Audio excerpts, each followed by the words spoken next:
President Warren R. Nielsen made a comment to everybody in the Bellevue, Nebraska state that we needed to go to the temple. And so that means in order to go, we had to do bus trips. We went on many bus trips. Then later, we had on January 23rd, 1999, as we were in the tabernacle, the door opened and in walked several brethren. And one of them started walking close to us where we were at. And he asked, and they were surprised that it was President Gordon B. Hinckley. And we discussed the tabernacle situation, and later on the church took over the tabernacle. But he says, Brother Beck, what would you like to see happen here? I said, we'd like to have a temple, and we'd like to have a stake. And he says, Brother Beck, you're not going to get your temple in Iowa, but you're going to get your stake. And sure enough, we did get our Council Bluffs stake. And that's the reason why we were eventually, President Hinckley came, and after the temple was built, came and dedicated it on April 22nd and 23rd of 2001. And we've enjoyed many experiences in that lovely temple. Hi, my name is Royce Forbush, and in 2001 I was 15 years old, and I was asking a lot of big questions about life and death because I had lost 3 grandparents in 2 years. So I was attending church with a lot of friends in order to find answers, but I had been avoiding going to one particular friend's church because I knew hers had a lot of rules. Her name was Kim Ellis, and she is a rock star. I thought that attending her church's temple open house was harmless enough. It just turns out I was wrong, and I felt something significant in the celestial room of the temple. I didn't want to tell her right away because it wasn't something I was expecting or even had a name for. But a couple weeks later, I did go to church with her, and the missionaries didn't skip a beat. And I was sure that what I had felt in the temple was a sign that I had found a place where I could ask my tough questions. And I was baptized in August of that year. About a year before the dedication, about 20 years ago, they asked me to be the organist for the temple dedication choir. Of course, I was honored.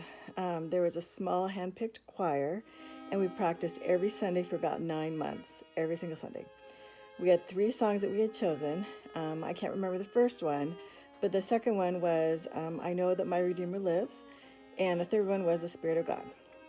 We were very diligently practicing those 3 songs every week, and we were all super honored and excited about the dedication. President Hinckley got there and gets up to give his talk, and he said something like, of all the places in the world for a temple, this dedication needs to have Come, Come Ye Saints. We need to have Come, Come Ye Saints. Well, we hadn't practiced Come, Come Ye Saints for 9 months, but we were happy to oblige. And of course, we sang it beautifully because we knew that song very well. The Spirit was tangible. I knew that if I let myself feel any of it, that it would be over. I knew that I would just have tears overflowing, and the notes would be blurry, and I couldn't see the music anymore. So I held it all in. The Spirit was so powerful.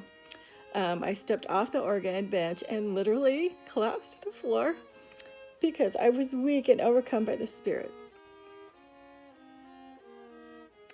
So we had a very busy weekend planned. April of 2016, we had a son-in-law graduating from college. We had a baby blessing. We were moving my daughter and son-in-law to Iowa, and we were going to do my daughter's endowment because of her mission call, and all this was in Utah. Well, all that changed really fast when my mother-in-law, Denise Beck, passed away. That meant all of our children were coming to us here to Iowa instead, and the thought came to us, how cool would it be to have our daughter Kayla's endowment here at the Winter Quarters Temple? This would mean so much to Denise, who had passed away. Denise and Francis had been temple workers there for ever since the temple was open, so about 20 years. So we called the temple, we reserved it. It was going to be on a Saturday afternoon at 4 p.m. This was the only time that we could get our whole family. It was really complicated. That was the time we could have everyone there, and before they all had to leave after the funeral. So Friday night we went to bed, knowing that three of our children and their families were driving all night to get here in time for the endowment. We woke up Saturday morning and realized that there was a late snowstorm, and 3 cars had been stranded in Wyoming. All 3 of these cars had been stranded in Wyoming because of a late spring snowstorm.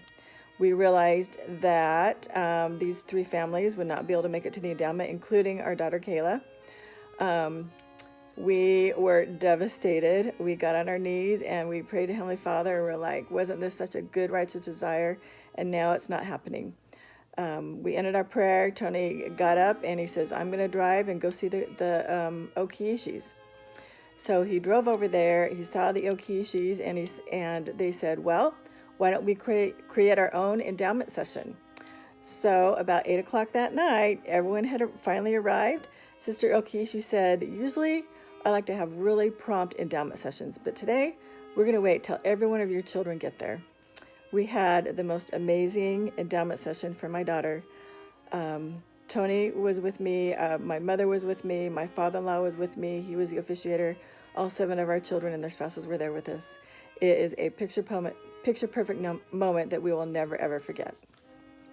This is Mike Lyons, and I ran the Winter Quarters bookstore from 2000 to 2007, and I was there when they broke ground for the Winter Quarters Temple. I watched it being constructed, and I was in the Celestial Room with President Hinckley during one of the dedicatory sessions.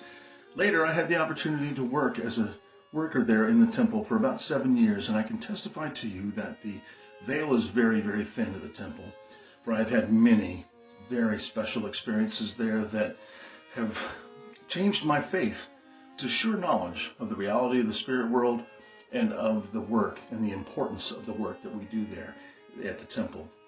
I did the work for my departed son Stephen, and I felt his presence most tangibly and powerfully.